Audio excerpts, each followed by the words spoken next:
So a part of what we have tasked ODPEM, JDF, and the Ministry of Labour and Social Security to ensure that there is this standardized process that protects the dignity of the people that we're giving aid.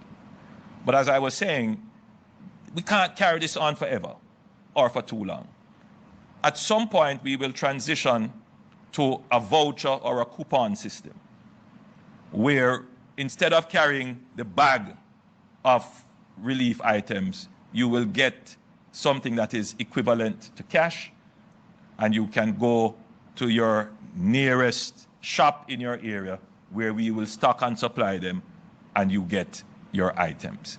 But to do that, we have to stand up those shops. We have to provision them, give them electricity, give them internet connection. And so we're working on that plan, and in the coming weeks, you will start to see that plan come to fruition, so that for the foreseeable future of the next few months, there is an effective and robust system to deliver relief as we pivot to the recovery stage.